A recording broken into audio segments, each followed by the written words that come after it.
법원 복도에서 이혼 서류가 바닥에 던져졌다. 종이들이 사방으로 흩어졌고 지켜보던 사람들이 술렁였다. 이순애는 그 자리에서 굳어버렸다. 수십 년을 함께 살아온 남편 박현수의 얼굴에는 수치와 분노가 동시에 새겨져 있었다. 처가 식구들은 비웃는 눈빛으로 그를 내려다봤다. 이제 너는 아무것도 아니야.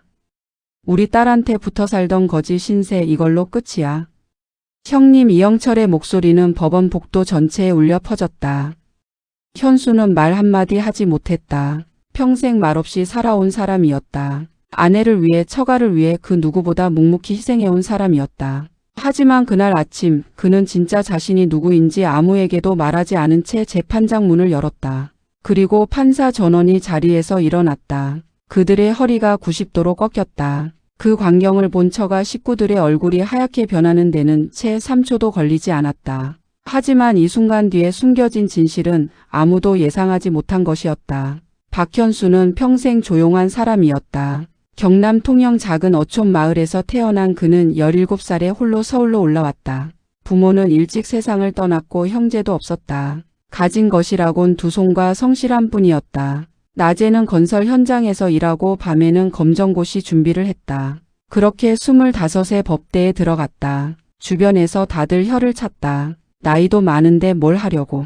하지만 현수는 말이 없었다. 그냥 했다. 묵묵히.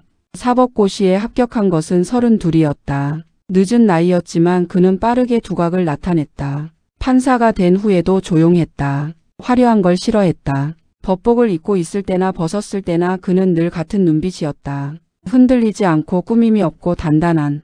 이순애를 만난 것은 36이었다. 순애는 이영철의 여동생이었다. 이영철은 당시 지방 건설회사를 운영하던 중산층 집안의 장남이었다. 첫 만남에서 순애는 말이 많고 밝은 여자였다. 현수는 그 밝음이 좋았다. 자신에게 없는 것이었다. 둘은 1년을 사귀고 결혼했다. 결혼 초 현수는 판사직을 그만뒀다. 이유는 단 하나였다. 순애의 아버지 장인어른이 뇌졸중으로 쓰러졌고 처가의 건설회사가 부도 직전이었다. 현수는 조용히 법복을 벗었다. 판사를 그만두고 대형 로펌에 들어갔다. 연봉이 몇 배로 뛰었다. 그 돈으로 처가의 빚을 갚았다. 아무에게도 말하지 않았다. 순애도 자세한 내막을 몰랐다. 그냥 더 좋은 기회가 생겨서요. 현수는 그렇게만 말했다. 처가에서는 그를 처음에 인정했다. 돈을 잘 버는 사위니까. 하지만 세월이 흐르면서 달라졌다. 현수가 로펌을 나와 작은 법률 사무소를 열었을 때부터였다. 수입이 줄었다. 형님 이영철은 노골적으로 불만을 드러냈다. 변호사가 그것밖에 못 벌어요? 우리 회사 고문이나 해줘요. 현수는 거절했다. 형철의 회사 일에는 석연찮은 부분들이 있었다. 법을 다루는 사람으로서 손댈 수 없는 일들이었다. 그때부터 처가와의 사이가 틀어지기 시작했다. 그리고 순애는 점점 처가 편이 되어갔다. 오빠가 하는 말을 듣기 시작했다. 현수가 고집스럽다고 고지식하다고 처가를 무시한다고. 당신은 우리 가족이 싫은 거잖아요. 어느 날 밤 순애가 그렇게 말했다. 현수는 대답하지 않았다. 부정도 긍정도. 그냥 창밖을 바라봤다. 서울 밤하늘은 그날도 밝았다. 별이 없었다. 그로부터 2년 후 순애가 이혼을 요구했다. 현수는 이번에도 말이 없었다. 다만 한 가지만 부탁했다. 법원에서 보자. 처가 식구들이 들고 온 서류들이 복도 바닥에 뿌려졌다. 치욕이었다. 굴욕이었다. 그러나 현수는 그것을 주우며 생각했다. 오늘은 말해야 할 것 같다. 순애의 집에서 현수는 늘 처가의 사위였지 남편이 아니었다. 결혼 30년 동안 가장 선명하게 기억하는 장면이 있다. 둘째 아이 수술날 현수는 중요한 재판이 있었다. 변호사로서 떠날 수 없는 자리였다. 그는 장모님에게 전화해서 함께 병원에 있어달라고 부탁했다. 그날 밤 집에 돌아왔을 때 처가 식구 전원이 거실에 앉아 있었다. 아이 수술날 아버지가 자리를 비워요. 형철이 선제 공격이었다. 현수는 조용히 앉았다. 설명하려 했다. 재판 당일엔 변호사가 자리를 비울 수 없다고. 그러나 형철은 듣지 않았다. 그게 다 핑계지. 처가 식구보다 돈이 중요한 거잖아요. 그 말이 박혔다. 20년이 지나도 지워지지 않았다. 그보다 더 깊이 박힌 건 순애의 침묵이었다. 그녀는 남편을 두둔하지 않았다. 오빠 말을 들으며 눈을 내리깔고 있었다. 현수는 그때 처음으로 고독이 무엇인지 알았다. 가장 가까운 사람에게 배신당하는 고독.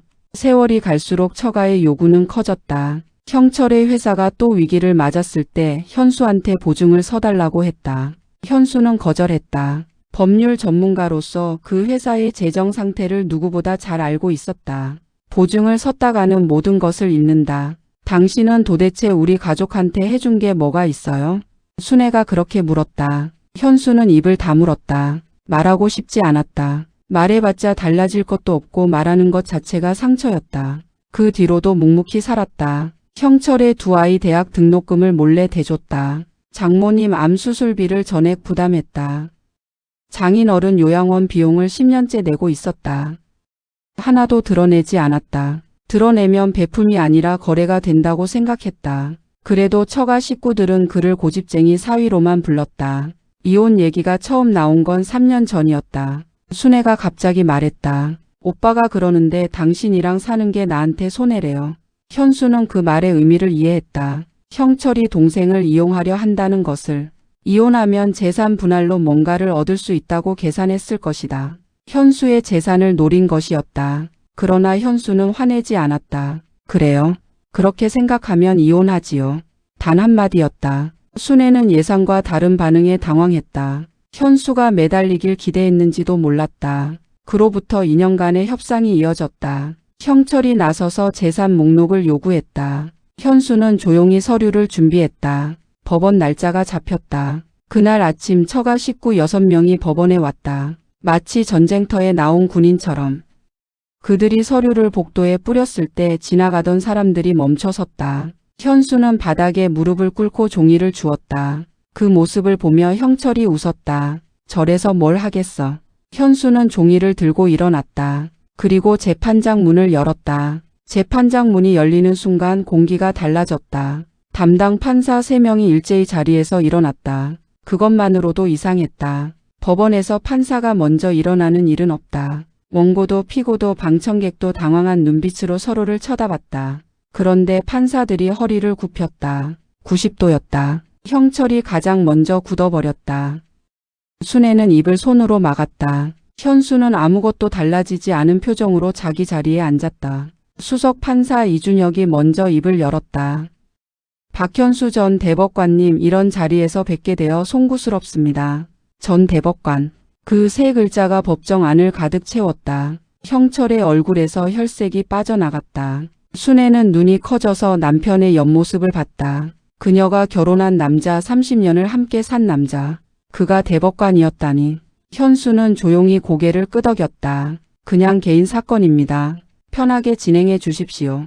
판사들은 다시 앉았다. 그러나 눈빛이 달랐다. 경의가 있었다. 이 법정에 누구보다 더 높은 자리에 있었던 사람.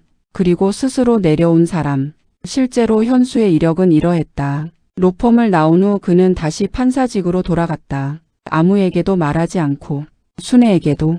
법원에서의 그는 박현수 변호사가 아니라 박현수 판사였다. 그 사이 고등법원 부장판사를 거쳐 대법관까지 올랐다. 임기를 마치고 물러난 것이 불과 2년 전이었다. 이혼 협상이 시작될 무렵이었다. 왜 말하지 않았냐고? 현수는 나중에 이렇게 말했다. 말하면 순애가 이혼을 포기할 것 같아서요. 처가에서 원하는 게 무엇인지 알고 있었다. 재산, 명예, 이혼 가치. 자신이 대법관 출신이라는 걸 알면 이혼을 원하는 게 아니라 그것을 이용하려 들 것이 뻔했다. 그래서 말하지 않았다. 30년을. 순애는 그날 법정에서 오열했다. 왜 말 안 했어요? 현수는 대답하지 않았다. 말이 없는 사람이었으니까. 형철은 법정 밖으로 나가버렸다. 마주칠 얼굴이 없었다. 수십 년간 대법관 사위를 고집쟁이 백수처럼 대했으니.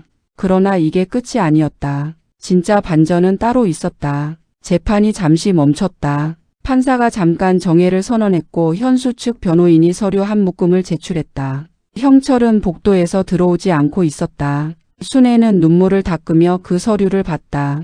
오래된 영수증들이었다. 이체 내역, 계약서, 병원 청구서. 하나하나가 처가로 나간 돈의 흔적이었다. 첫 번째 서류, 처가 아버지 회사 부도 당시 현수가 판사를 그만두고 로펌에서 받은 돈의 60%를 처가 빚 상환에 썼다는 내용. 총액 3억 2천만 원. 두 번째 서류 형철 아이들 대학 등록금 15년치. 총액 8천만 원. 세 번째 서류 순의 어머니 암수술비와 항암치료비 2억 1천만 원. 네 번째 서류 처가 아버지 요양원 비용 10년치. 아직도 매달 나가고 있었다. 누적 1억 4천만 원. 합계 거의 8억 원에 달하는 돈이 30년간 처가로 흘러들어갔다. 말 한마디 없이 법정 안이 조용해졌다. 순애는 서류를 손에 쥔 채 떨기 시작했다. 그녀는 몰랐다. 진짜로 몰랐다. 남편이 그렇게까지 했다는 것을. 오빠가 몰래 사위한테 받은 돈들을 가족들에게 말하지 않은 것이다. 오히려 저 사위는 우리 가족한테 해준 게 없다고 말하면서 형철이 법정 안으로 들어온 것은 그때였다. 그는 서류를 보는 순간 멈췄다. 눈이 흔들렸다. 수석 판사가 물었다. 이 서류들이 사실임을 인정하십니까? 형철은 아무 말도 하지 못했다. 현수는 그를 보지도 않았다. 창문 쪽을 바라보고 있었다. 순애가 오빠에게 물었다. 목소리가 떨렸다. 오빠 이게 다 사실이야?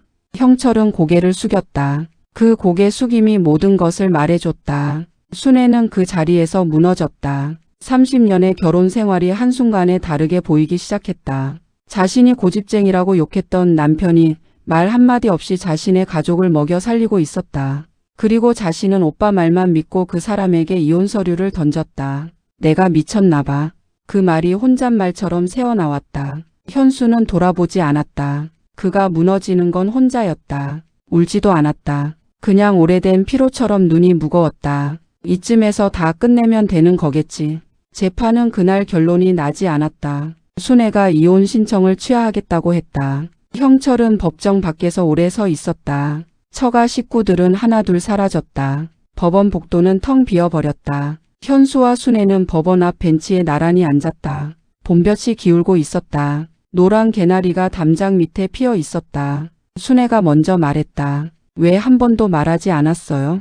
현수는 잠시 있다가 대답했다. 말하면 베품이 아니라 거래가 되니까요. 그게 당신이잖아요. 그렇게 살면 본인이 얼마나 힘드냐고요. 힘든 거 몰랐어요. 그냥 해야 할 일을 했을 뿐이라서. 순애는 눈물이 나왔다. 이번엔 억울해서도 분해서도 아니었다. 그냥 이 사람 옆에서 30년을 살면서 이 사람을 못 봤다는 것이 슬퍼서. 나 당신한테 너무 나쁘게 했어요. 아니에요. 아니긴 뭐가 아니에요. 오빠 말만 믿고 당신 말은 한 번도 제대로 들은 적이 없잖아요.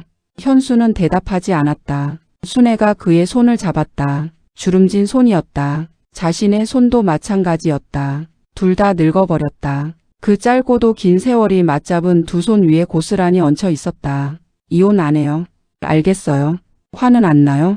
나한테. 순애 씨가 잘못한 게 아니에요. 내가 말하지 않은 거니까. 그래도요. 그래도 괜찮아요. 그 말 한마디에 순애는 소리 없이 울었다. 30년 만에 남편의 진짜 얼굴을 본 것 같았다. 이 사람은 화도 없었다. 원망도 없었다. 그냥 조용히 다 감당하고 살아온 사람이었다. 형철은 그날 저녁 전화했다. 처음으로 사과했다. 말이 많지 않았다. 짧고 낮은 목소리였다. 내가 잘못했어. 현수는 대답했다. 알아요.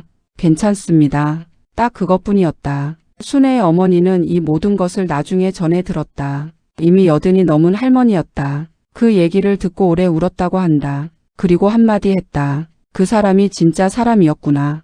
현수와 순애는 그날 이후 달라지지 않았다. 인화에도 없었다. 여행을 간 것도 아니었다. 그냥 저녁을 함께 먹었다. 현수가 밥을 먹고 설거지를 했다. 순애는 뒤에서 그 뒷모습을 오래 바라봤다. 이 사람이 내 남편이었구나. 처음 보는 것 같았다. 저녁 하늘이 붉었다. 개나리는 아직 피어 있었다. 시간은 여전히 흘렀고 두 사람은 거기 있었다. 그녀는 그제야 깨달았다. 사랑은 늘 너무 늦게 온다는 걸. 하지만 늦었다고 해서 오지 않은 건 아니라는 걸.